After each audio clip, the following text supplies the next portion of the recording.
Hello, everyone. My name is Paul, and welcome back to the new news. I hope that everyone is having a great day. Hope that you are safe, your family is safe, and that your friends are safe. Of course, we didn't report on anything yesterday, so we have 48 hours worth of news for you today, and a lot has happened in the last 48 hours. So, with that in mind, check out below in the description and check out all of those different fundraiser links that we have. We have them for both Ukraine, both the war effort and the actual humanitarian efforts, as well as places like Ethiopia, Somalia, and Southeast Asia. So please, please, please, if you can't give a lot, give a little. And if you can't give anything at all, that's fine. Just go ahead and give us a like and subscribe, because that helps us reach more people, and we'll be able to therefore have a lot more people who are able to donate and raise more money and awareness about these issues. And with that, we're going to go ahead. We're going to dive right on into the news here. And we're going to start off here in Borodyanka because today a cow was rescued from the 7th floor of an apartment building that had been struck. And so for all intents and purposes, from our understanding, the cat has been up there for pretty much over a month. So take a look at this nice little cat here. Obviously has been through some things. Is very nice to be in loving arms once again. That's not the only set of photos we have here. So that's the actual cat after it was rescued by emergency workers there. You can see it all the way up there on the 7th floor. This entire apartment building, essentially all of the entrances and exits had been cut off from the destruction. And so this was all that was left. And there it is. So glad to see it's finally safe. And that's not the only cat that had been rescued out of Borodyanka. There's one, I believe, that is currently living with the Ministry of Internal Affairs as well. And down in Hostomel, even in darkness, light seems to shine bright. And the reason I say this is because we've seen a lot of different artworks coming out from different artists around the globe regarding this war. But inside of Ukraine, especially in these areas that had very significant amounts of fighting, in areas like Hostomel where there are absolute horrendous atrocities that were occurred, people are still fighting or finding a way to turn some of that into creative works. And as we can see here, these are flowers. Each are painted over bullet holes in this fence line here. So very interesting, very kind of cool take on it. But this is probably a very good instance to show that no matter what's going on, artists especially are always finding a way to kind of lighten things up and to make a statement. So very, very good. I think it's a pretty cool thing. I probably wouldn't even tear this fence down if it was like this, just because it's a powerful message. However, somewhere in the Kyiv region on yesterday, another mass grave was discovered. We're not quite sure exactly where it was. They didn't specify, but it was recently discovered, and apparently, through these unconfirmed reports, all of the bodies that were found in this mass grave had signs of torture. So that is the information we're having coming out of different social media sources. So we pulled one there for you. As we move further down, we start to get in this region where the fighting has been going on. As you can see, there is a lot of yellow dots today, which symbolize things that are Ukraine-focused or are good for Ukraine. And the first one we have is actually up here. We can see that today a Russian supply column was destroyed near Vesil. And so this is kind of right there along the front lines. We do know that Ukraine has been conducting a counteroffensive in the Kharkiv region. In fact, this is where we've seen the majority of Ukrainian gains in this war, or so far in the Battle of the Donbass. And over the rest of the front, it's been very small gains and withdrawals on both sides. It's been very much give and take. And so here's the before image of that supply column there. As you see, a lot of logistical vehicles, a lot of fuel vehicles, a lot of logistical vehicles. And here we have the strike itself. A lot of fuel burning.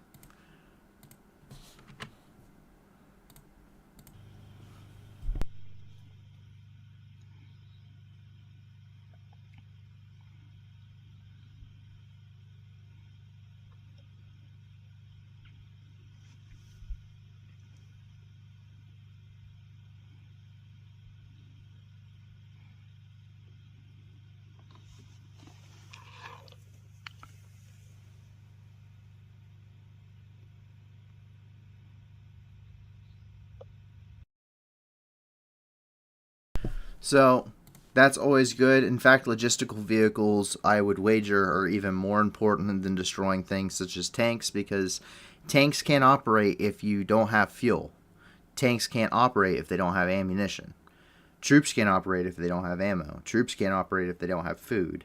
You can't save your wounded if you don't have medical supplies. That stuff is invaluable. And if you destroy that, then the troops can't operate anyway.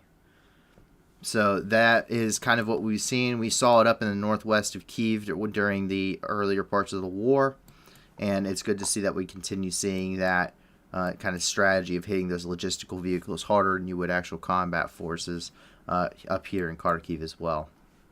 It's not the only good news, though.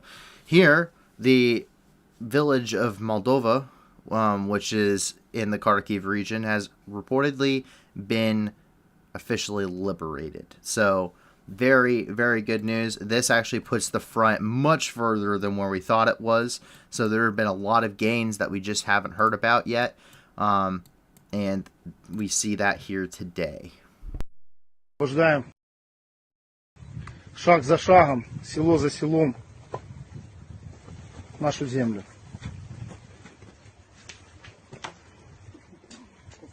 Help you?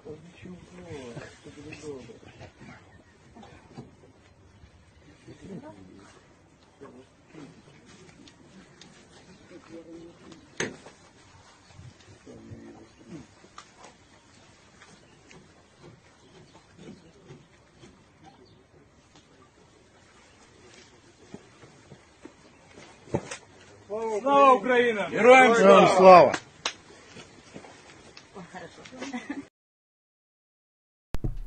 So we're seeing those, forces start to push further and further.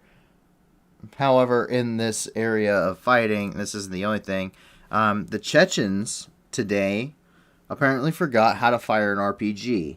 Not for the fact that they don't know how to shoot a projectile, but if you want it to explode on impact, you kind of have to take out the safety pin first.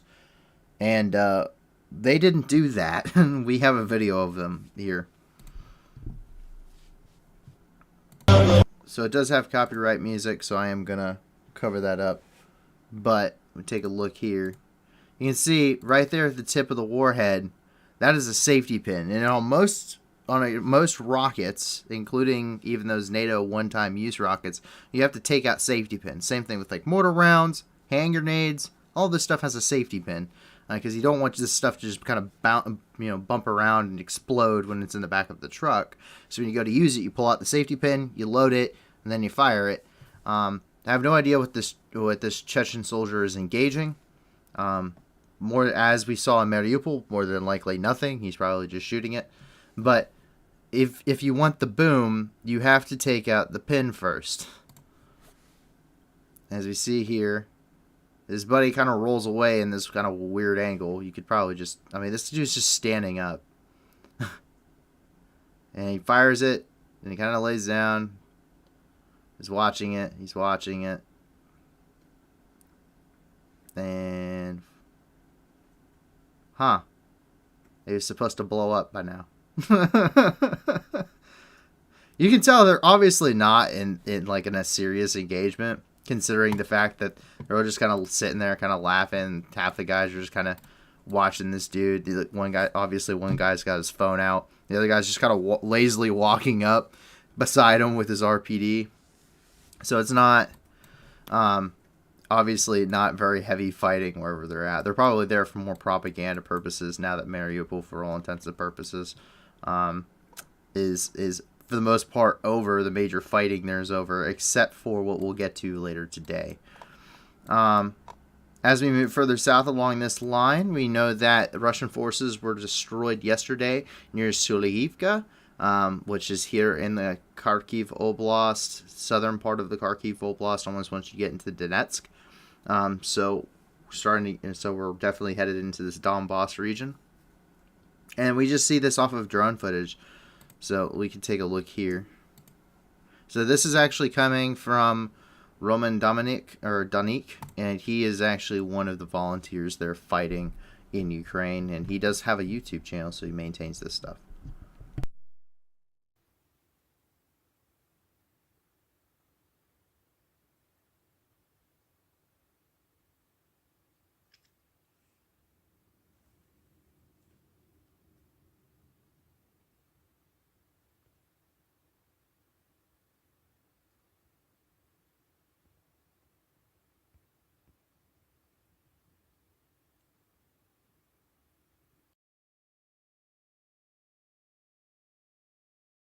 So something I wanted to kind of point out is as you're seeing a lot of this and what's going on, you are seeing a lot of artillery usage.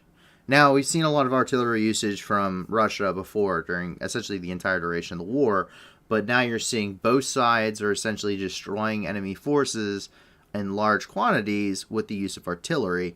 And this was what was expected in this front. And this is why Ukraine begged and begged and begged and received and continues to receive for those heavy 155 millimeter NATO howitzer munitions. Those howitzer, artillery pieces, the long range, some of the rounds that can be fired are precision guided munitions that can be put heavily on target. You don't have to do saturation bombardments with grads, but heavy weapons, that is what they're talking about. Tanks. This is perfect maneuver. The Donbass is perfect maneuver warfare for tanks and armor forces. Not great for infantry because it's flat and it's open. But tanks, definitely. It's like the Battle of the Kursk, essentially, on a huge scale here. Or at least the precursor for it. They haven't quite had that large of a tank battle yet. And the artillery, same thing. You can pound positions. And it's going to be back and forth. We see that continuously along the front every single day. And not just there, we can see it over here at our next point, that yesterday where they severely damaged a bridge here between Lyman and Slovyansk. And this is a main supply route for Russian forces. They're using artillery. They're hitting these things. We saw them hit a train bridge not too far from this exact same area. They also hit near Lyman. So that's further cutting off and slowing Russian advance. You can see, there's just a gaping hole. You can see this probably looks like where a round came through. It doesn't look like they detonated it, because they would have detonated it up along here where there's actually places to put lots of explosives. No, this looks like an artillery round came through and just punched a hole through this bridge. And there's even kind of an area around here where you can see the lip of a crater. That's kind of what we're seeing.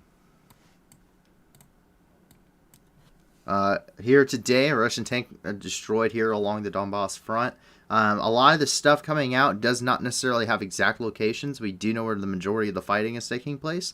And by general terrain features, we can kind of figure out generally if it's happening, up in Kharkiv, where it's a little bit more heavily wooded, or if it's happening near like Donetsk and Luhansk, or that southern front where it's much more open, rolling plains. And so we do have this here. Once again, that copyright music there, and you can see it rolling around there. And it got hit, and now it's burning out. And once again, artillery. That is the key thing here. That's the key takeaway from this entire region. Is artillery, artillery, artillery. Lots and lots of artillery on both sides. However, this does negatively impact the civilian population. Popasna is one of the main axes of advance for Russian forces. Popasna has been heavily fought over, much like Rubizhne, where we still don't have any information coming out. But these are heavily contested areas, and artillery is not, especially when you're using it in large quantities, as we see in Mariupol, it is not discriminate. And much like Mariupol, Popasna and Rubizhne are getting the Mariupol treatment, which is Russian forces are shelling these places indiscriminately. The main method of artillery bombardment is saturation bombardment, which I have said here before. It's not like where you saw the U.S. in Afghanistan and they're shooting Excalibur rounds, which we've talked about here, and they're putting around, 3 feet from where they wanted it to go. No, this is they are taking a bunch of rockets, throwing them in a bunch of tubes, and firing them in a general area, and they all kind of land in this area and covers the entire area in shrapnel and explosives. That is what saturation bombardment is. I want it from this line on the map to this line on the map, and I want it all to explode. 20 grad systems go. And that's basically what a saturation bombardment is. And take a look here. We can see that because of this, areas in Popasna, rockets and bullets and mines and none of this stuff cares if you're a civilian or if you're someone in the military, if you're a piece of equipment. It doesn't care. And so that's how you end up with things like this, this is in Popasna. This is just a civilian apartment burned out and destroyed, hit by rocket fire. We see this in Mariupol, of course. The city of Mariupol is 95% decimated at this point. Rubizhne, I think, is over 50% decimated.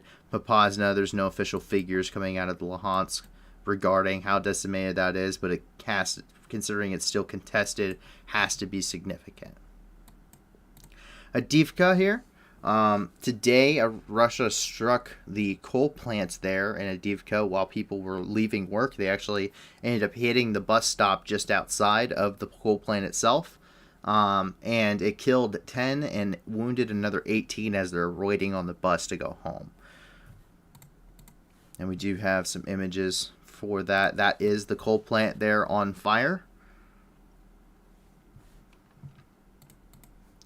And then we have these images here. This is at the bus stop.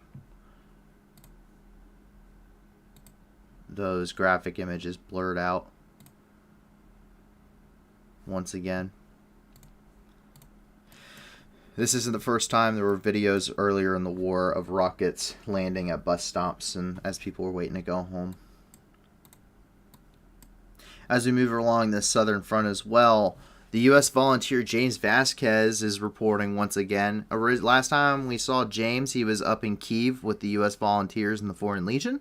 And he was talking about we need weapons and equipment, not just that heavy, artillery and stuff, but we need rifles and rifle magazines and ammunition. I'm rocking an AK-47. I bought my own optic. I bought or made my own suppressor.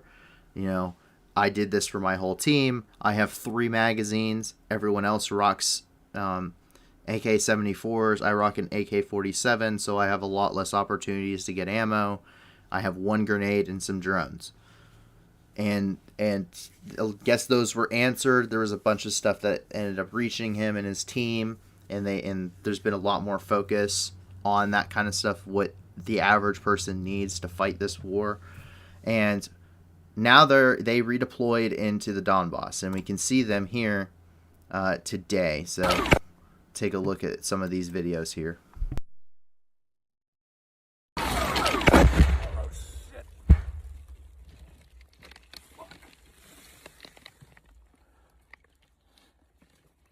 We're getting land basement right now.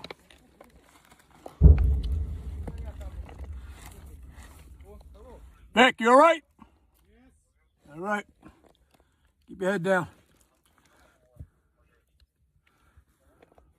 Get shelled pretty good here. We'll be all right.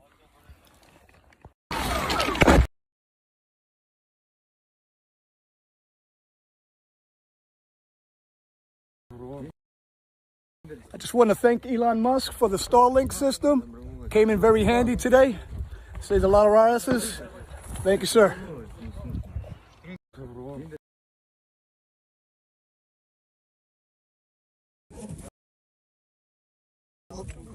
All the stuff we were able to get today, recover from Russians.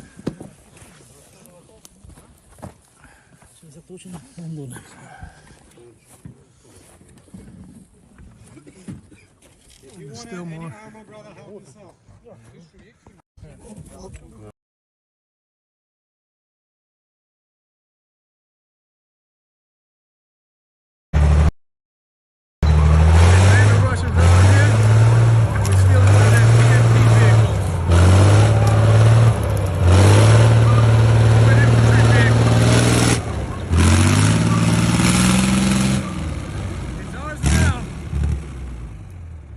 Thanks, Russia.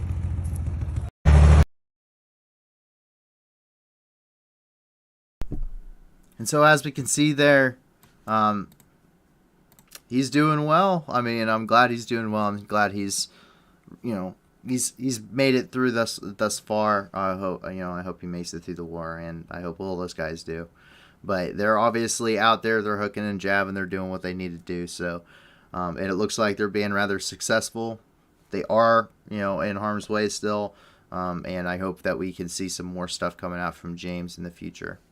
However, we do know, and this has been pretty widely reported by mainstream media sources, and that is that several Americans have been killed. Several American volunteers have been killed in Ukraine, in the fighting. So, of course, our thoughts go out with their families and the families of everyone who's been killed thus far, but that is unfortunate reality. I mean, these guys aren't going there and just turning around, going home, say, yeah, I did something. No, they are, any foreign legion volunteer is going there, and they are going into combat. It is a war zone. It's not a vacation. So very dangerous situation, and there is a possibility that it could be, every day could be the last. So as we move further along the front here, yesterday another Orlan drone was shot down somewhere along the Donbass front. We're not quite sure where, but this thing just takes an absolute nosedive.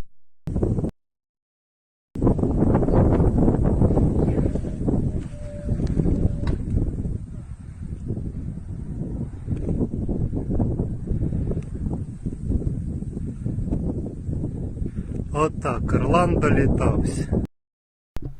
I don't think Russia's going to use that Orlan 10 drone anymore. And as we move over to Zaporizhzhia, today actually, 5 more buses arrived from Mariupol today with roughly 156 people in total. They talked to several different news agencies. They were describing the horrors there, including how the Russian troops, as they were making it to the buses, were treating them. They're very derogatory towards especially the women there. And especially the ones that were married to some of the Ukrainian troops, women of age to have been married to Ukrainian troops, using various slanders that I'm not going to repeat here on stream, to say the least. But we have a couple of those interviews here. Еду нам приносили военные. Они последний месяц отдавали нам свою еду и воду. Сами ели один раз в день, если у них получалось, если не получалось, вообще не ели. Ходили к нам в гости, проведывали нас, они очень хорошие. Мы им очень благодарны за это. И мы хотим, чтобы их оттуда забрали.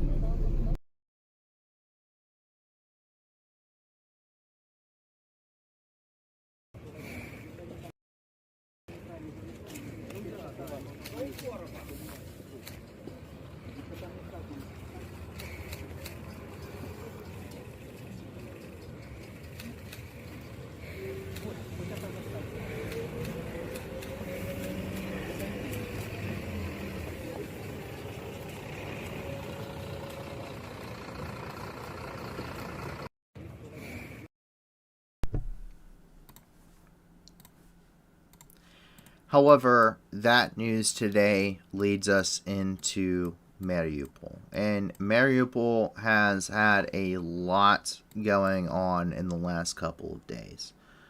So, we're going to start down here. And yesterday, and over the course of the last few days, truthfully, between each of the ceasefires to allow for evacuations of civilians, that was led by the United Nations and the International Committee of the Red Cross and Red Crescent. The Russians mercilessly shelled the AZOVSTAL. In fact, some of the shelling ended up collapsing, and some of those tunnels and some of those parts of the bunkers underneath the AZOVSTAL and trapped civilians inside, and they had to be dug out just to evacuate them. And this is something we've seen. In fact, the smoke right now is so heavy from the plant, it can be seen from anywhere in the city of Mariupol. And this is not a very small city at all. This is huge. So let me take a look here.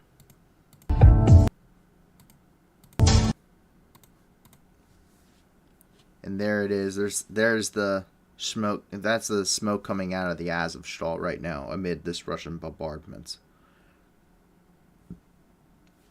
And it is tremendous. The amount of firepower being leveled against just the AZOVSTAL covers the same amount of firepower being used across entire parts of that front. They're probably using as much materials trying to blast the AZOVSTAL into oblivion as they are trying to take the entire city of Popasna or Rubizne. Like, that is the amount of munitions being used against this one part of the city of Mariupol. He's just driving through the city there. Take a look here. There you go. That is the AZOVSTAL from the air. And you can't even see really, unless they're very tall features, you can't even really see the actual steel plant itself. Most of it has been leveled. At this point, they've dropped pretty heavy munitions onto it. But that doesn't mean that the Azov don't hold strong. During the ceasefires and the evacuation, some of them did take the opportunity to get out. There was some sun out yesterday, and they ended up taking actually a photo together. You can see they're in pretty good spirits, all things considered. So that is them inside the AZOVSTAL, still holding out.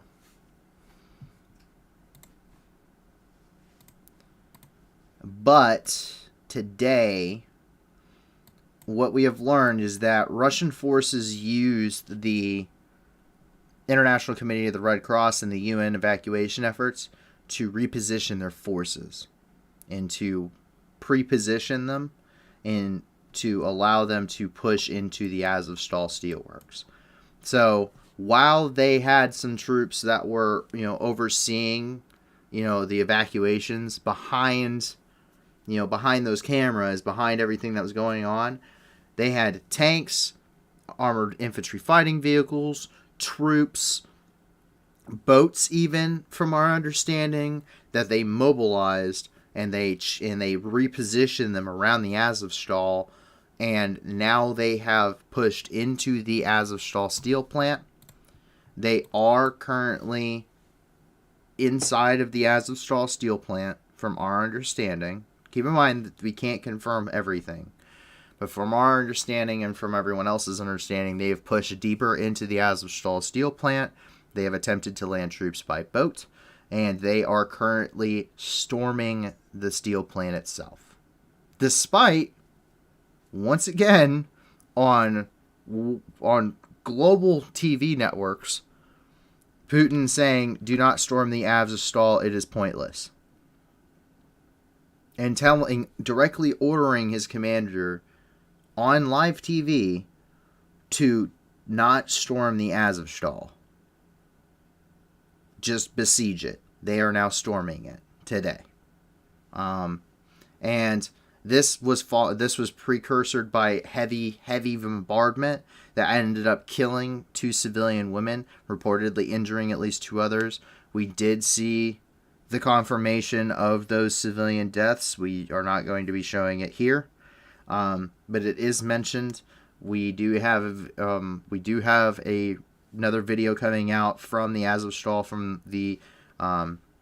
from the commander of the Ukrainian Marines there, and that translation is accurate. We had our in-house translator talk about it and review it, but take a look here.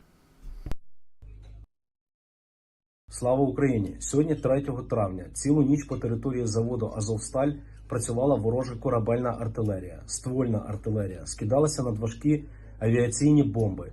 Внаслідок цих злочинних дій загинуло 2 цивільних жінок. Близько 10 цивільних отримали поранення різного ступеня. Станом на цю хвилину триває потужний штурм території заводу «Азовсталь» за підтримки бронетехніки, танків, зі спробами висадки десанту за допомогою катерів та великої кількості піхоти. Ми зробимо все можливе для того, щоб відбити цей штурм, але закликаємо вжити негайних заходів щодо евакуації цивільних, які знаходяться на території заводу, та безпечного їх доставлення в Запоріжжя та на підконтрольну Україні території. Маріуполь – це Україна. So obviously, the situation there is not very good. There is heavy fighting in this area. We're tracking that is currently ongoing. They are storming it. They're using everything they can. And it's pretty clear at this point that they want to take this by May the 9th. That May the 9th victory day that they have, where they celebrate victory in Europe from World War II. And they want to symbolize they took Mariupol by that time, and it looks like the besiegement wasn't enough, so now they're going back to the old ways, and we're just going to go ahead and push and try and clear out all of these tunnels underneath. And we can see some of that bombardment here from today.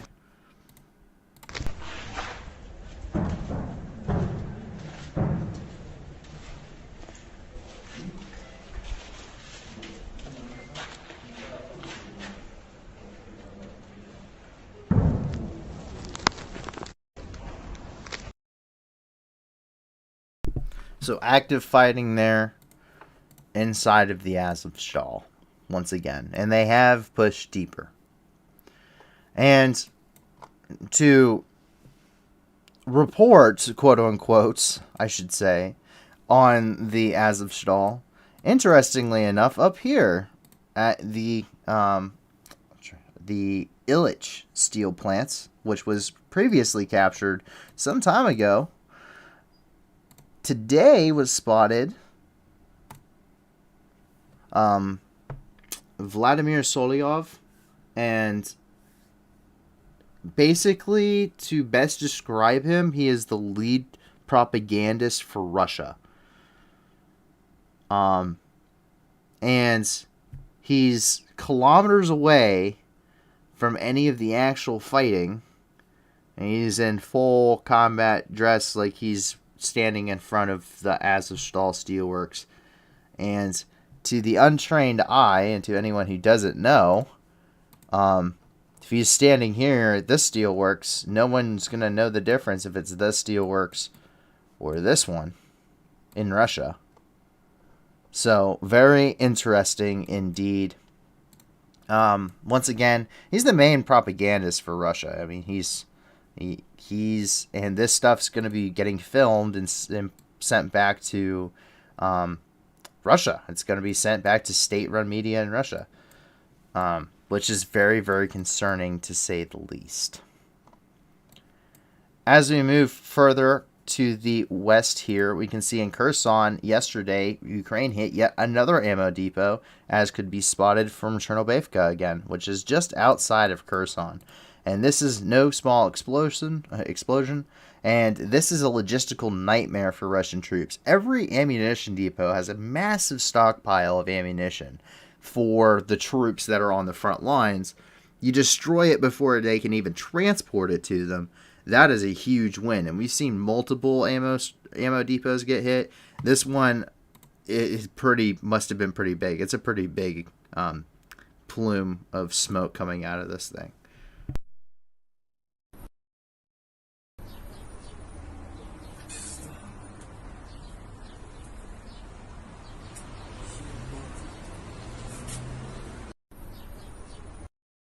I mean, that is a huge explosion to cause that. That is, and this is miles away. You gotta think, this guy's in Chernobivka. He's all the way by Kherson, and it's hit, and this thing is miles away. So that is a huge explosion. Huge. That's a lot of ammunition they set off. And yesterday, Odessa was hit with missile strikes, killing several people. We do not have a total for casualties at this time. We do know at least one child has been killed as a result. But those emergency crews are still conducting search, rescue, and recovery efforts. So, once again, casualties from the war are going to take years to even fully account for. May not all be fully accounted for. In fact, there are plenty of people that are still technically missing and unaccounted for from World War II, and that they're looking for. And it's a very good possibility that a similar situation could happen here. Between the mobile crematoriums and everything else, there's going to be a massive undertaking just to figure out totals of those that perished and were injured in this. And you take a look here.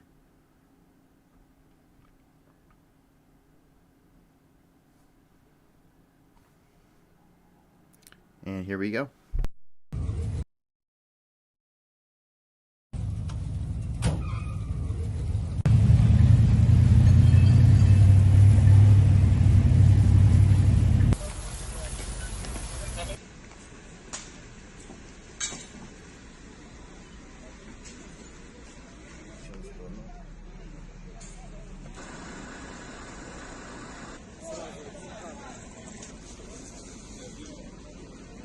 Скажіть, будь ласка, ви були в будинку безпосередньо, коли все Да, прилетіло? дома, вот. И оно как шарахнуло, и посыпались из стены, зеркала, и все это, какой-то дым, какой-то чад, какой-то темень стала, дышать пыль, дышать нечем, я еще астматик сама по себе. І просто в вашу будівлю, в вашу квартиру влетіла ракета? Ну, получается, нет, рядом. В подъезд развалило, раскорочило, вот стену, вот. А хто ще був в будинку? So, unfortunately, this isn't the only place that was hit in Ukraine, and we do know that. Areas such as Lviv, Kiev, on other locations were hit. And actually, to jump a little bit over here into the Caspian Sea, the reason why is because Russia fired at least 18 cruise missiles yesterday from bombers over the Caspian Sea. And they ended up, Ukrainian air defenses reportedly shot down 8 of them.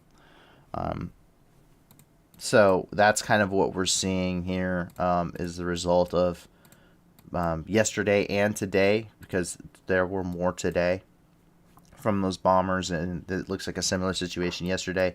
We also know Russian submarines are operating inside of inside the Black Sea, and they are probably launching cruise missiles. We've seen them have to reload their cruise missile batteries twice in Sevastopol now.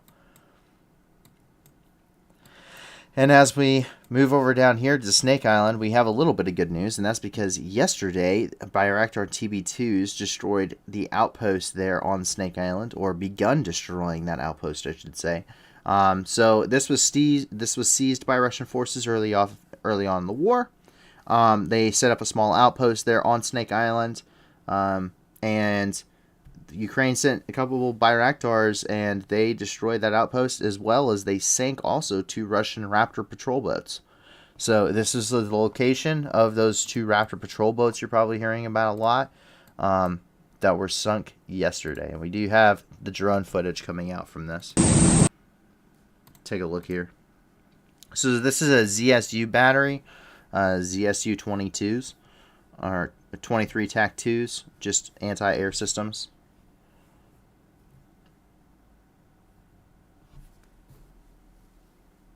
Not very great footage, but not all footage is great.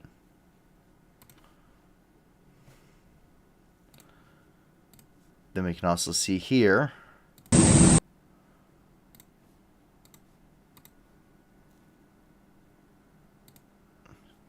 they're destroying, that's a Strela system there.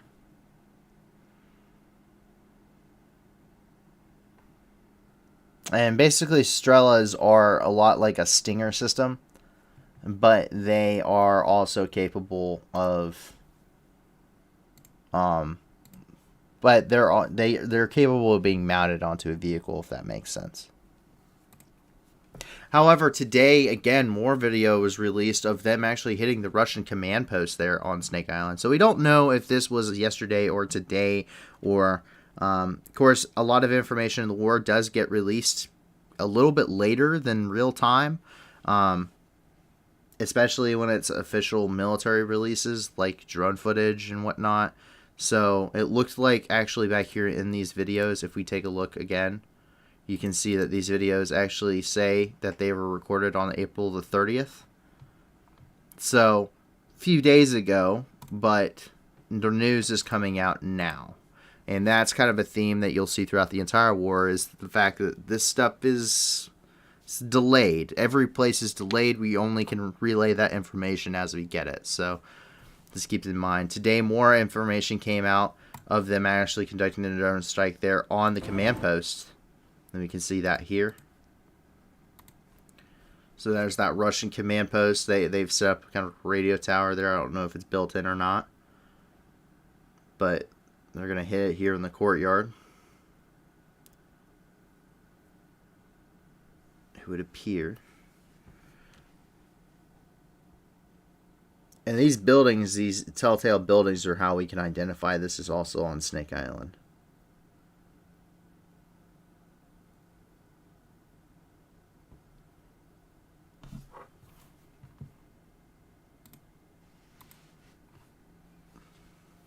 There's that impact.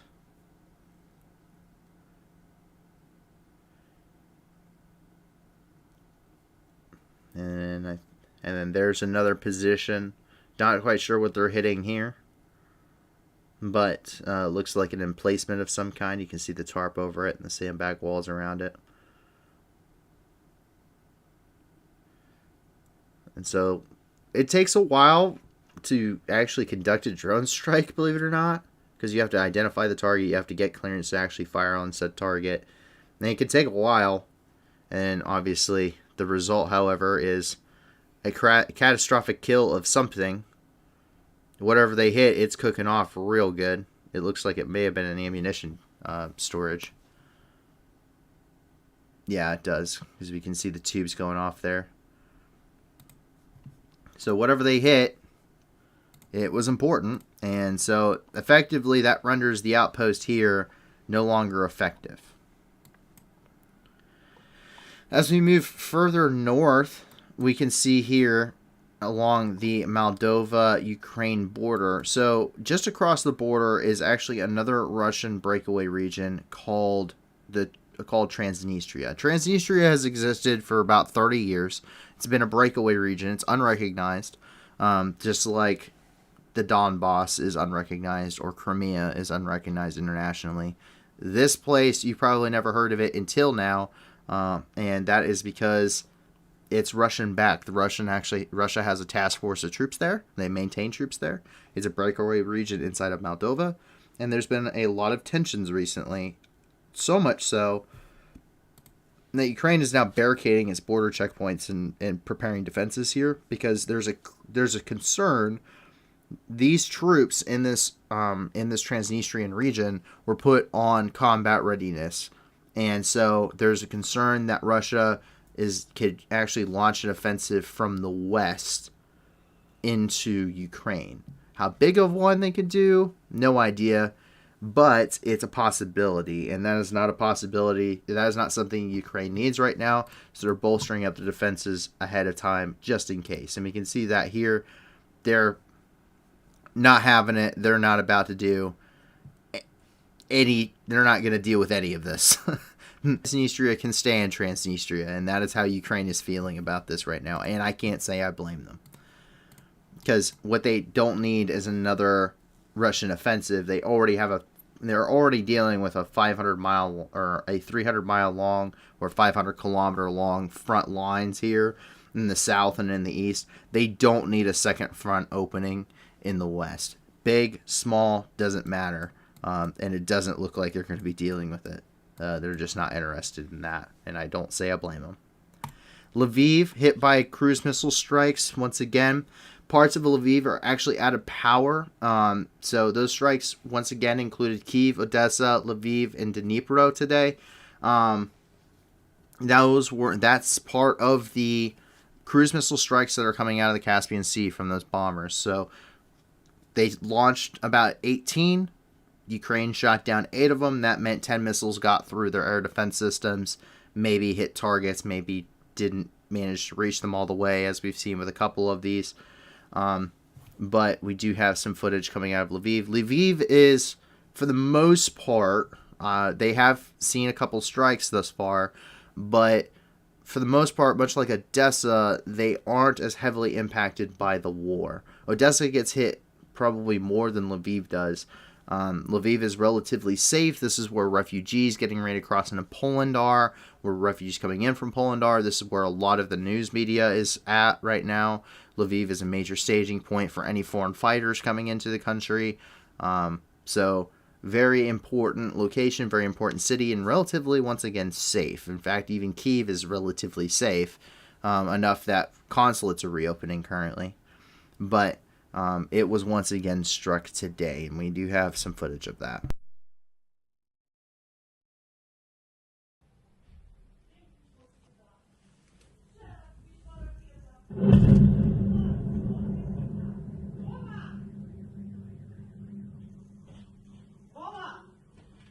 Йду. Бачиш, що робиться в нас? А що вони коліють, а?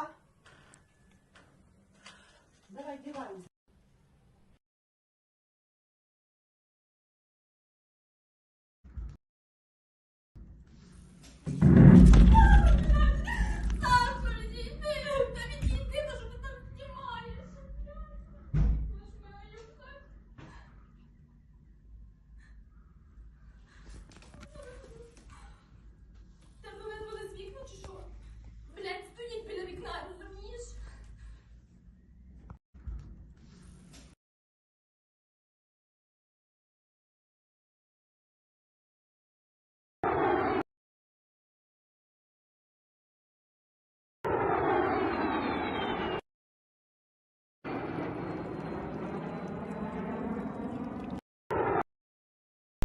So this is something we might actually start seeing more of, and that's because Ukraine, as much as everyone likes the footage coming out of Ukraine and likes to see and to know what's going on, the war in Ukraine is the most heavily covered war in history.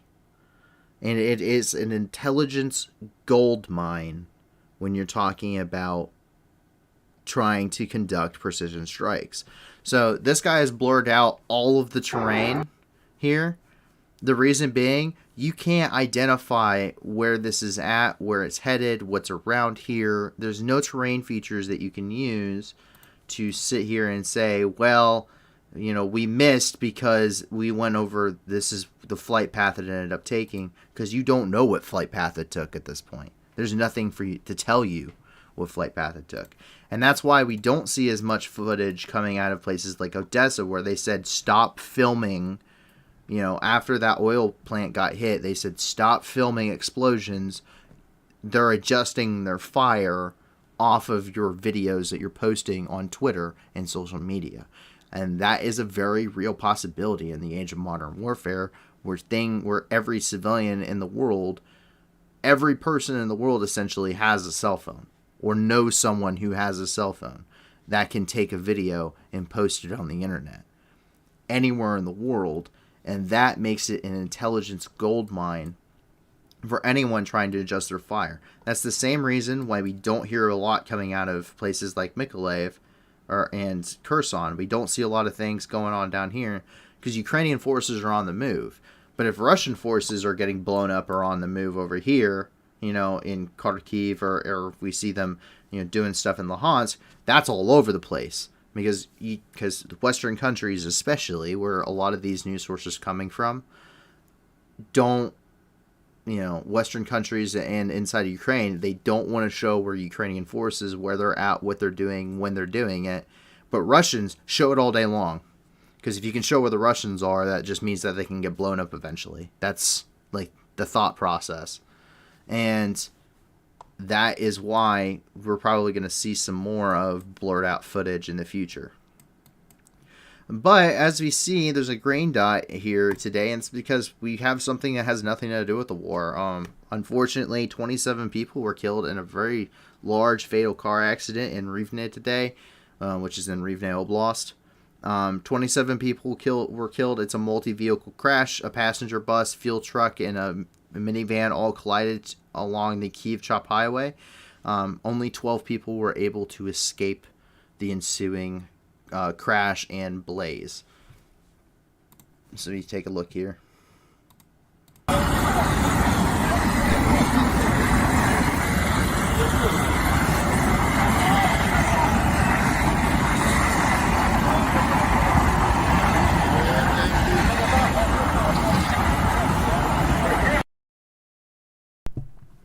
So, very unfortunate loss of life. And with that, that is everything inside of Ukraine itself. But there is a lot of news regarding Ukraine. There's a lot of news that came out regarding Ukraine. And so we're actually going to jump over here. Yesterday, more explosions rocked Belgorod. And this is something we're seeing. Belgorod is a very major logistical hub and crossroads for Russian troops, and therefore has been a main target for Ukrainian forces. You want to be able to destroy things like the oil depots outside Belgorod, the ammo depots near Belgorod, the the train lines that run to and from Belgorod, the roadways, bridges, whatever. You want to hit all of those targets. And there's a ton of military targets around here too, like valid, not just infrastructure, but actual military targets, troops, equipment, trains laden with equipment, because that's all coming down out of Gamel, out of Belarus, because they're still redeploying forces from up there. They had so many troops in Gamel staged. They're still not fully redeployed. And so they continue to pound the area, and Russian air defenses are still trying to keep up. And we do have that here.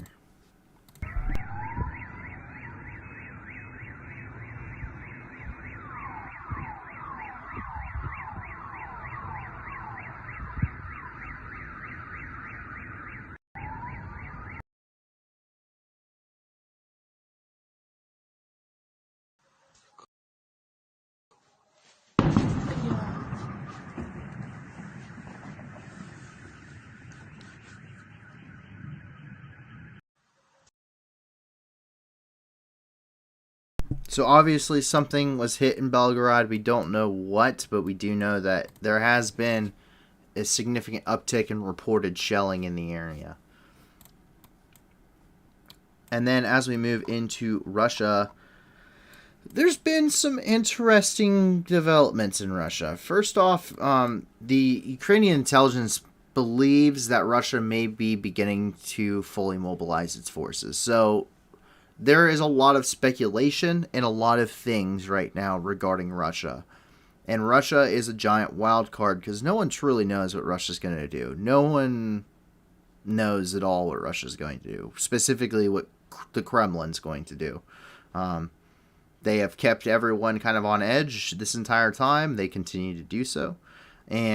But it is speculated that because they are running out of men, materials, supplies, you name it. They're heavily demoralized, their military is. And so with the May 9th parade, or about the same time, Russia is probably, or may, in fact, mobilize for total war, which would include rationing the public in Russia and creating to take that food from the state reserves, using it for the military, going to the troops, shifting their economy, or what's left of it, I should say. Not that there's much, towards the war industry, military infrastructure, building tanks, aircraft, munitions, whatever you need a soldier to use, whatever you need someone to use in the war, you could shift the economy and do that. And state media, honestly, could probably pull a backing. But that also means you can pull in your conscripts. You can conscript anybody and throw them into this conflict, and you instantly bolster your forces. How well trained they'd be, how well effective they'd be, who knows? But it's been seen before, and Stalin, to an extent, proved it could be done. With a very much of a quantity has a quality all of its own approach. How that does in the modern age, no idea. But it's a possibility, and that's what Ukraine is thinking, because apparently the state was inspecting its reserves of food supplies to be brought into military use recently. And so we're getting this from the Kyiv Independent. They're quoting the Ukrainian intelligence agency here regarding general mobilization. So it is a possibility. It is a possibility. There's also a very large warehouse fire yesterday in Moscow. They caught fire for unknown reasons. No idea why. But what we have seen is a large increase in fires in Russia. Specifically, major fires at major infrastructure hubs. A major warehouse such as this, extremely large warehouse. We can take a look here just so you can get the scale of it. I mean, this thing is not small. That's a lot of stuff that was stored in there. No idea what was in it. Could have been commercial goods. I think we got a video of it too. Yes, we do.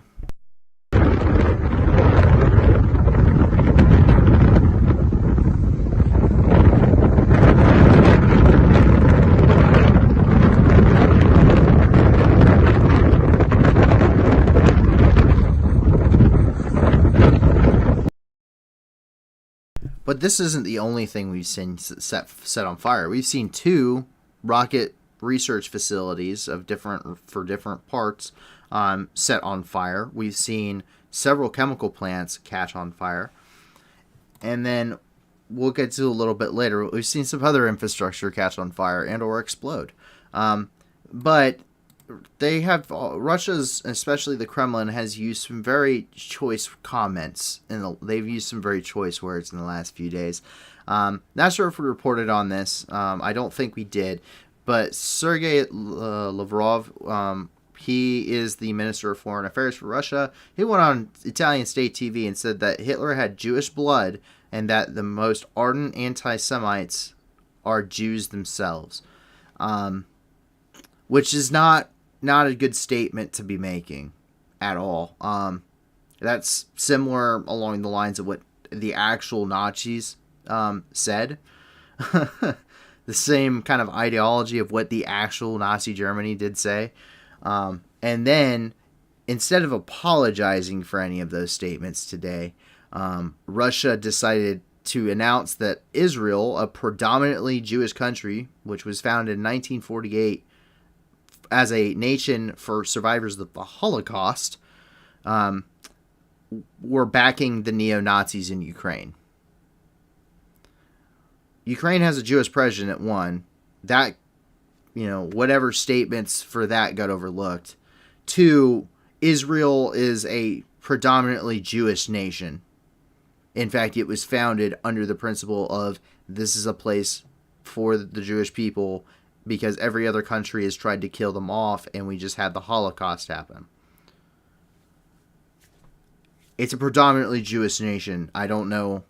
That's what they're known for, and they're saying they're backing neo-Nazis. I have no idea how to fathom this kind of rhetoric, but yet here it is. So this is from Andres Oslund, and here it is talking about the Israeli government or the course of the current Israeli government is to support the neo-Nazi regime in Kyiv. That is kind of unbelievable. And then we can continue here. This is Yair Lapid, the foreign minister. Lavar's remarks were both unforgivable and outrageous. So very, once again, choice words, considering historical precedent. Also, I want to keep in mind that I also want to note that Russia, or the Soviet Union specifically, were the ones that liberated Auschwitz-Birkenau concentration camp, which is the largest concentration camp in the Nazi regime, in the Third Reich. It was the Soviet Union who liberated that camp. They're part of that history. I don't know what else how we could overlook that, but that blows my mind. And over here in Perm, as I was talking about, yesterday a gunpowder factory exploded in Perm.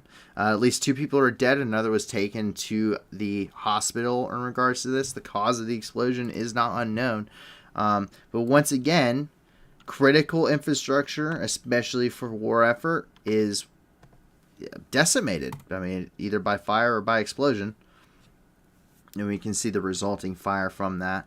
I don't blame this guy for not getting anywhere near this.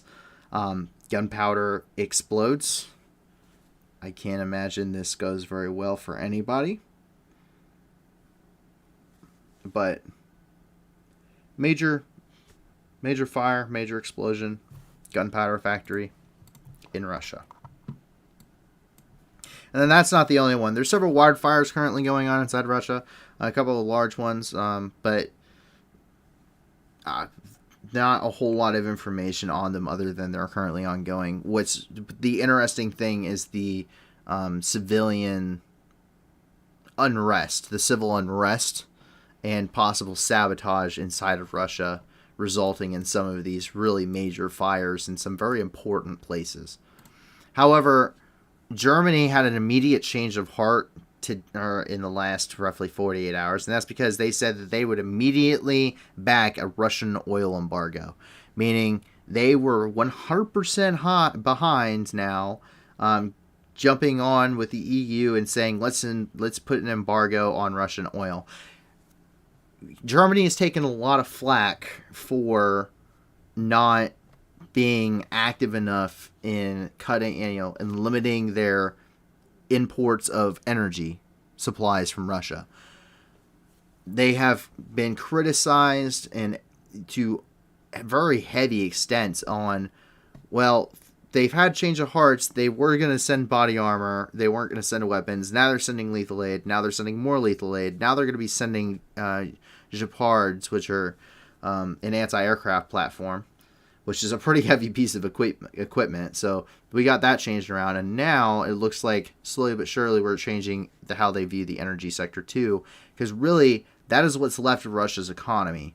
Everything else but the energy sector is cut off from the civilized world, and Russia is basically funding its entire war effort off of energy exports of natural gas and oil to Europe, because Europe, if it doesn't have that natural gas and oil, freezes to death in the winter.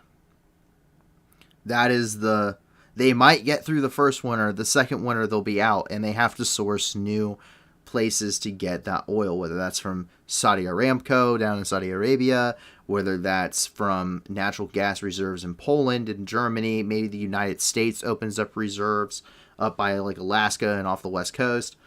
That's all possibilities. That's probably have some play into it. I'm sure there's some behind closed doors discussions, but we can see that here in this tweet. This is from Phil Stewart. He's a very well-known reporter, and from Reuters today. Germany said on Monday it was prepared to back an immediate European Union embargo on Russian oil, which is a major shift. Yeah, and like he notes here, Germany's the biggest energy customer in Europe. So it's a pretty big change. And this hits Russia in the pocket very heavily. The next big one that is going to take probably even longer will be natural gas. And that is going to be a very important player in how the energy sector in Europe as a whole works. Because natural gas is not very easy to replace. Pipelines take years, if not decades, to change and to put in place. They're already in place for Russia, and importing it via cargo ship through CNG, compressed natural gas, is very expensive and very limited capacity. Here in the United Kingdom, yesterday the United Kingdom announced right there on Downing Street that they were going to produce another 300 pounds of aid to Ukraine, and that equates to about $375 million US dollars. And so they did not let us know exactly what's going to be in this package, but we do have a little bit of information regarding it. So once again, another thing being announced by Boris Johnson. Very important, but one of the things we do know they're going to be sending is the Malloy T-150 drone systems. These things are pretty cool. So they have a couple, they're very versatile. They can carry heavy equipment loads, and they're very large quadcopters essentially, but large enough that they can carry 68 kilograms of equipment, and they can have a range of 70 kilometers. So that means if you have something that's far, pretty far reaching, it's dangerous to transport it on foot. For instance, you need to get aid into an isolated pocket for whatever reason. I'm sure you can connect the dots there. That you could do that. You could drop supplies in and medical equipment and food and ammunition and whatever else you needed, within reason, within 68 kilograms, right there via drone.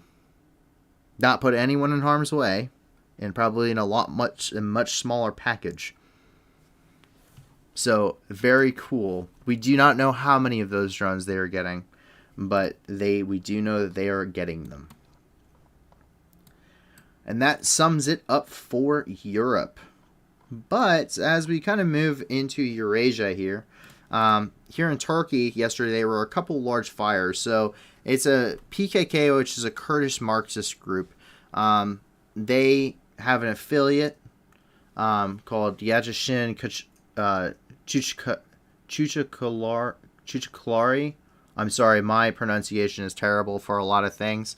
Not just Ukraine and Russia, but a lot of things, so I really apologize on that. But there are two major fires. One was in Bilasik, and the other one is in Kirklareli. One was a furniture factory, one was a tire factory. Basically, this is because Turkish forces have been engaging Iraqi Kurdistan and the PKK forces there, specifically, as well as in Syria. They've been conducting an offensive in Syria for quite some time now. But this was in order to damage the Turkish economy in some way, shape, or form, according to their official statement.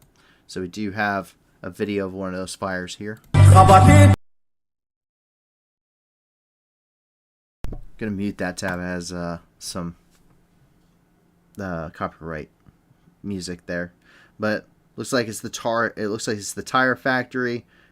Pretty large fire there. I don't know how much this is actually going to do to the Turkish economy, because Turkey has a pretty decent economy for all intents and purposes, but resistance is resistance nonetheless, and it sends a signal. The PKK and Turkey have been at it for decades, and so they have very bad blood between them. There's a lot of bad blood generally between the Turks and the Kurds, generally speaking. That's why when they moved into Syria and the U.S. kind of moved away from the Kurds, that was one of the reasons that they felt so abandoned, because the Kurds feel oppressed by Turkey. The PKK is a terror organization according to Turkey. The U.S. doesn't say so, but Turkey is a NATO ally. The U.S. is a NATO ally, so they had to get out of Syria. The U.S. had to pull most of its forces out of Syria, so that way Turkish, one NATO country, Turkey, and another NATO country, the United States, wasn't accidentally shooting at each other, because that is a major international incident. It's not the only place that Turkish forces are getting engaged. And that's because the ALF, also known as the Afrin Liberation Forces, there in Aleppo, were actually engaging Turkish armed forces and the pro-Turkish militants in the city. So this apparently happened on April 30th, but we're just now hearing about it. 7 security officials were killed during the shelling and the attacks, and several more were injured. The Turkish Ministry of Defense said that they didn't take any casualties among the personnel in any of the incidents in northern Syria. So very interesting information that we're hearing coming out of that. Of course, more copyright music today. We can see that they are engaging targets there. I'm not quite sure what they are engaging here. I'm seeing some different heat signatures popping up, but it's not very clear. Aleppo has been fought over for some time, so there's a lot of information that we could be saying about this, regarding the fact that there's like 40-something factions fighting in the region. Yeah, we're going to go ahead and stop it there, because I don't want to see someone get direct impacted with a 30mm shell. And we're going to go ahead and move on. And that's because there was actually an assassination attempt yesterday on al-Assad. So Bashar al-Assad is the president of Syria. He is Russian-backed. And he is in charge of the government in Syria. This is the man that this whole civil war started over. And then the Islamic State came in, and then the U.S. came in, and then Russia came in, and then Turkey came in, and then there's like 40 groups fighting in this area. Iran's there. There's like 70,000 Iranian fighters in Syria, the last I knew. Anyway, information from some individuals with close relationships with Hezbollah essentially said an unknown group of people attempted to kill Assad over the holiday prayer in Damascus. And this is because this is the end of the month, or yesterday was actually, I believe, the end of Ramadan, which means the end of the fasting period. It's a very major Islamic holiday, or a Muslim holiday. For those that celebrate, congratulations, you made it through Ramadan. Happy you were able to make it through the fasting. For those that do follow that belief. But there are, once again, a lot of different groups, and a lot of them are rebel groups against Bashar al-Assad, which is why we don't know who tried to kill him, but we just know it did happen. So there he is at the ceremony there.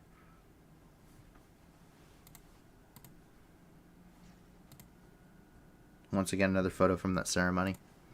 So we cannot confirm that that was what was going on, but it wouldn't be surprising at all. I'm sure there have been a lot of assassination attempts of Bashar al-Assad, and just none have been successful. And as we transition into northern Iraq here, we can see that there has been fighting that has started to take place up here in the Sinjar province. And that's because yesterday, clashes between a resistance movement called the Sinjar Resistance Forces and the government forces, or the Iraqi forces in Sinjar province, began. They attempted, Iraqi forces tried to seize a couple of these checkpoints. They ended up becoming engaged, and now there's a lot of apparently back and forth between these couple of groups. And we do have what appears to be a video regarding some of this here.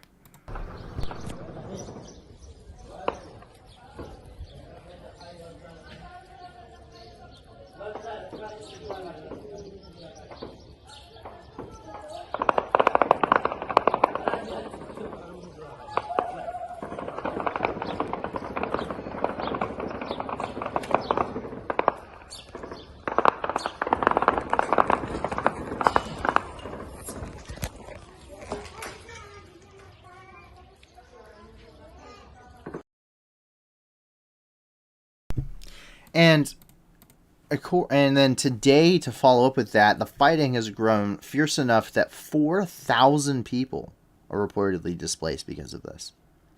So it's part of the Yazidis who are also known as the SSS, or the Sinjar Resistance Movement. They are in Iraqi's autonomous Kurdistan, so it's Iraqi Kurdistan up here in the northern part of Iraq, and a very interesting figure. That means that this fighting is pretty significant, and that's what we're seeing here. And this appears to be coming from Reuters. So, not a small conflict. Not really a small conflict at all. And this is coming at the same time as there are currently Turkish forces in northern Iraq that are engaging the PKK as well. So there's a lot of fighting going up here. And that doesn't even include the Islamic State, which is still active in all of these regions. They may not hold a caliphate. They do not hold territory anymore. But they are still a very dangerous and violent and very openly aggressive group with cells all over their former territories. And as we move further down here, the Kurds are fighting back against Turkish forces. So reportedly, Turkish forces received ATGM fire where they were shelling their fortifications. Anti-tank guided missiles serve two purposes. Any anti-armor warfare expert serves two purposes. You can either kill tanks or you blow up positions. Even the TOW missile has a bunker buster version where you can shoot it into a fortification. And these guys are no different. Apparently 6 service members were killed in the shelling, at least according to our sources. And this is in Dakuk province. You can take a look here.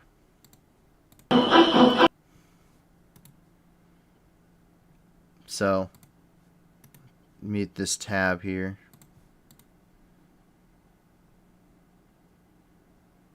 So we can see kind of that fortification there that those Turkish troops are at. And if I remember correctly, they said that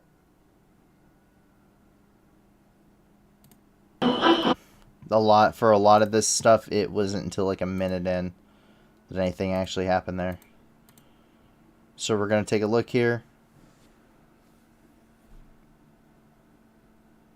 There goes that TOW missile. You can see it's on the wire.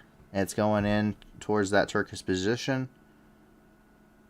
And should be making contact. There we go. And you try to put it right through the door so it didn't have nearly as much to go through. I don't know if that was a bunker buster or not. We do know that they do have TOW missiles. TOW missile systems. Usually they have the TOW 2, which is a little bit of an older system. But no less, they are effective in what they do. And as we were talking about ISIS earlier, the Islamic State attacked once again in Diyala, in the Diyala governorate there. That's just to the northeast, of Baghdad, and apparently they were attacking several homes of the tribal militias up there.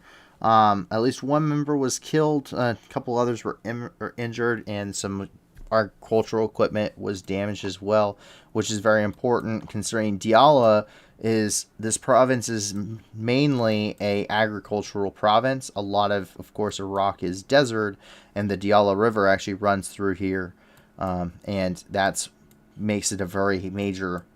There's a lot of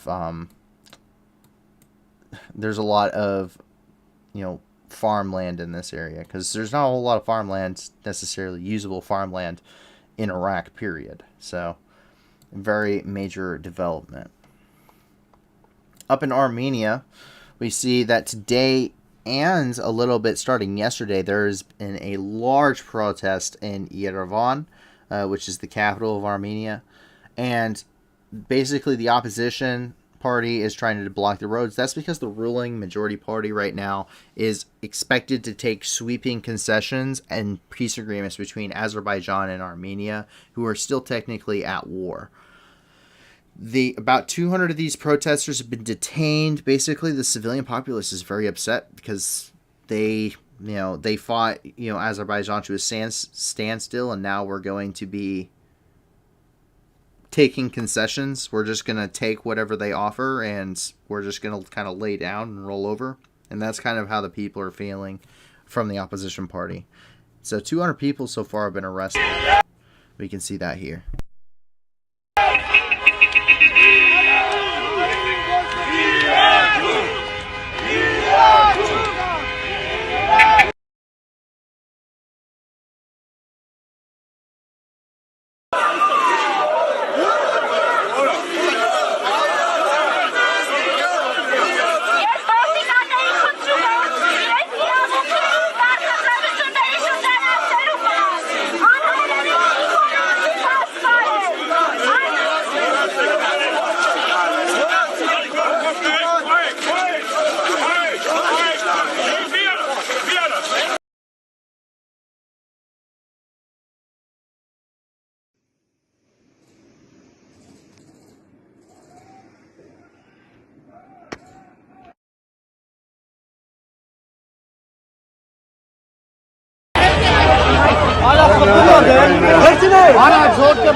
So obviously they're not having a very obviously a lot of civil unrest there in Yerevan.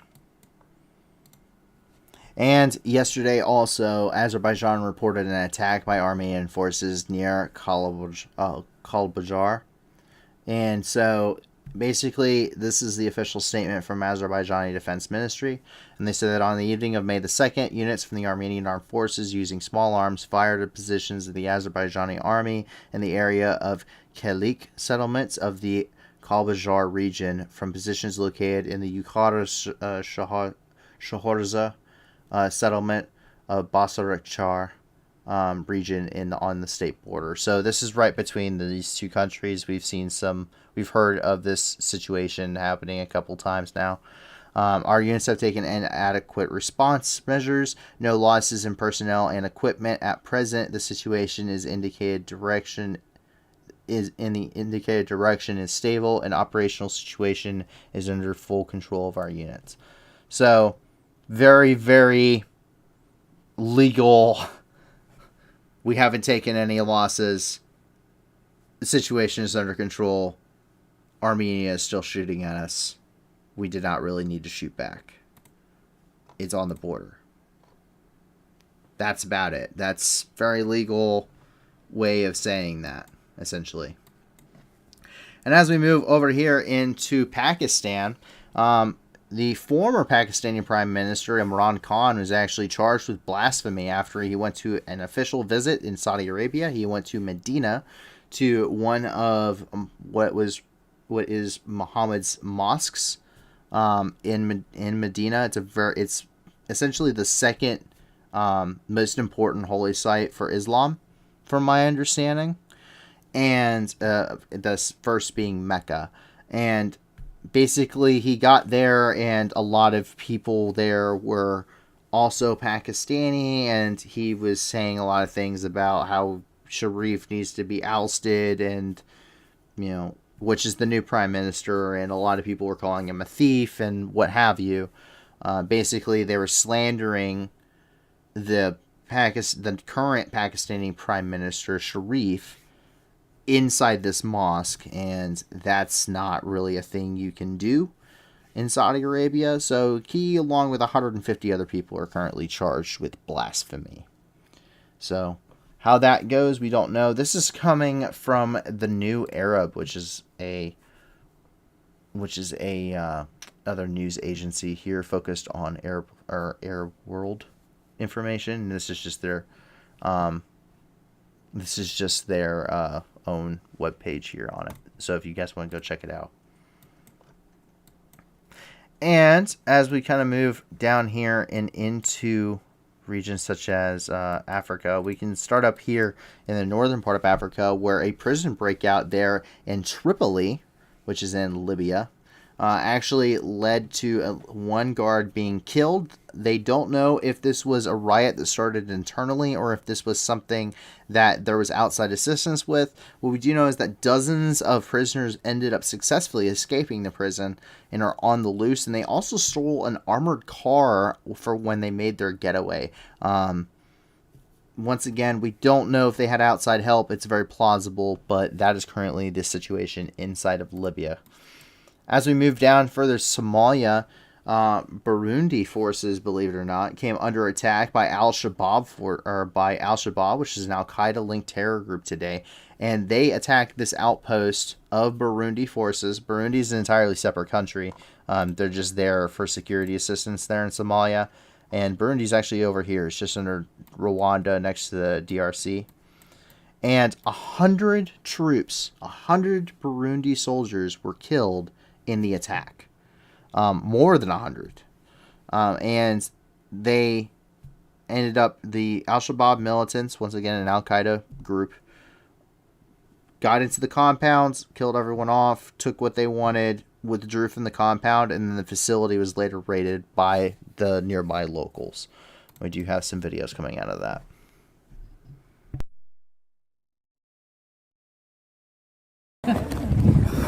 bismillahi raxmaani raxiim waad u jeedaan xaradii gaalada maanta waa la burburiyey sida loo kala wadaago waayo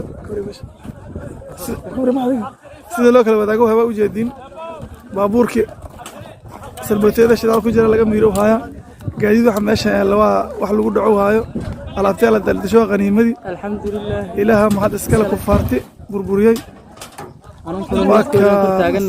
marka raqdoorna waa la kor joogaa wax dhaqaaqaji karana ma leh waa kana waxaa la daldasho haya maacuun. There's the Islamic State fighters standing on top of that's an MRAP right there.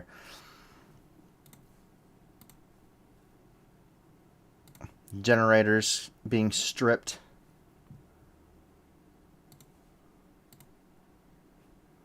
Those quad-cons just completely ripped open. Everything that could be, usable, food, water, whatever, taken out of that.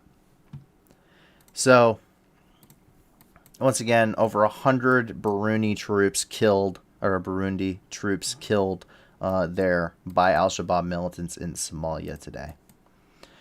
And in Mali used to, so a little bit of backstory, Mali had an insurgency issue. I don't understand quite how what groups there were. I don't think it was the Islamic State, but basically Mali used to be a French colony, and why the French no longer have this as a colony, they have provided Mali with a lot of assistance.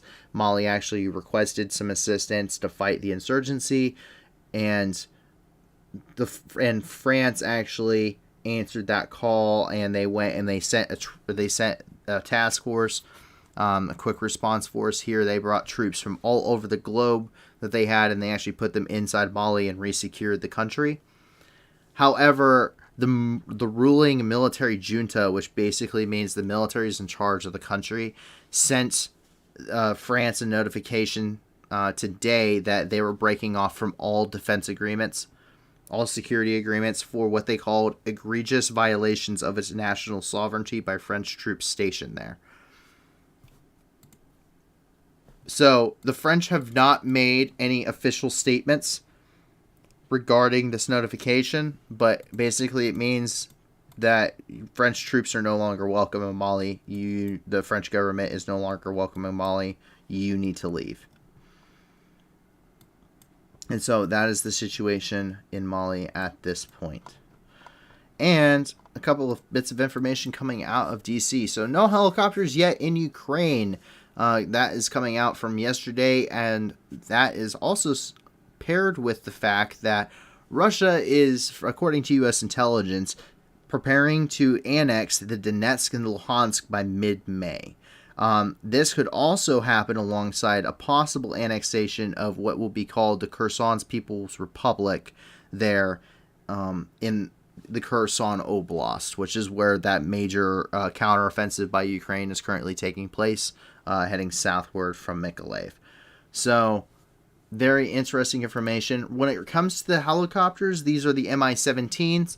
But what I did just see before I started this stream, and it was way too last minute to throw in here, is that reportedly, from our understanding, those helicopters have officially, at least some of them, have officially arrived in the country of Ukraine and are going to be able to be used. So very last minute, I could not throw it into the stream. I saw it right before, starting this thing up and going live, but reportedly some of them have officially now made it into the country. And once again, U.S. intelligence agency, this comes from Nexta, saying that the Kherson People's Republic, Donetsk, and Luhansk could all be annexed by mid-May. So, very, very concerning information. It's highly credible, according to CNN, who is the original source for them. Of course, CNN does have official sources inside of places like the Pentagon and the White House and things like that. A little bit higher echelon. We will get there one day, but only with community help. And to wrap up the day, MIT recorded the sound of a black hole devouring a star. This is absolutely fascinating, because over the last few years, we've gone from knowing nothing about black holes to having pictures of them to now knowing what they sound like when they're eating stars. Absolutely fascinating. So MIT is the Massachusetts Institute of Technology. Very, very famous institute for studying astronomy, electronics, mathematics, engineering, all of these. That's kind of where MIT's at. That's kind of where their main focus is. And they basically took X-ray echoes of this black hole as it was devouring a star nearby, mapped out the environment of it, and they actually made a video regarding this. And it gives the sound regarding it, and it simulates the light echoes. And basically, how it works is the echoes of light are color-coded by their frequency, and it kind of shows how that's getting sucked in and where the event horizon of the black hole is. So it's pretty cool. We're actually going to take a look here at that. So check this out.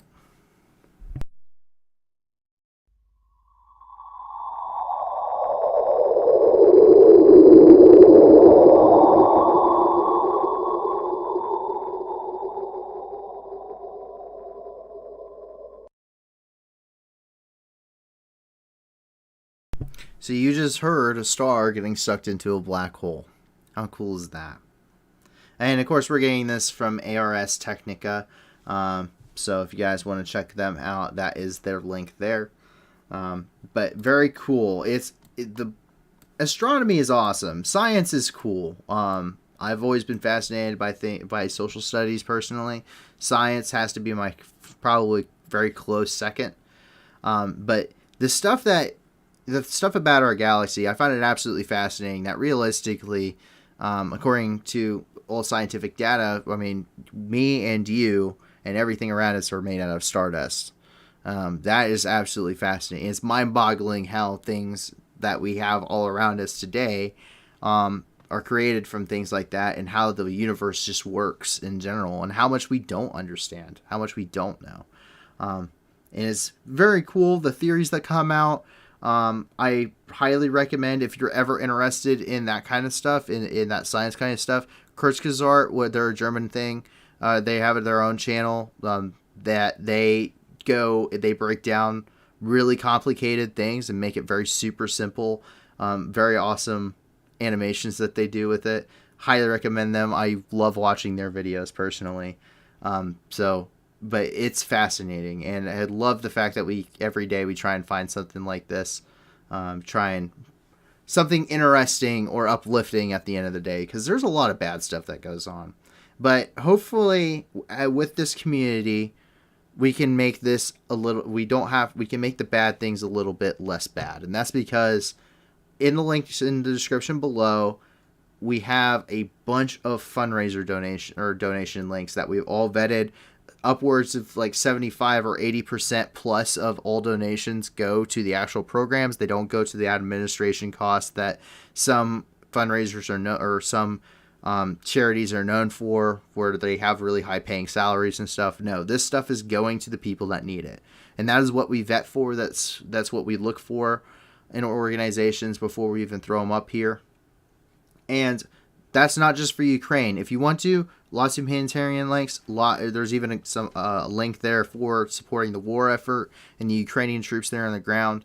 But there's a ton of them for Ukraine. We have some for Ethiopia, the Tigray region. 90% of people in the Tigray region require humanitarian aid. In Somalia, 90% of the country is dry. In both of those areas, it's all that same drought's affecting Ethiopia. It's the whole Horn of Africa.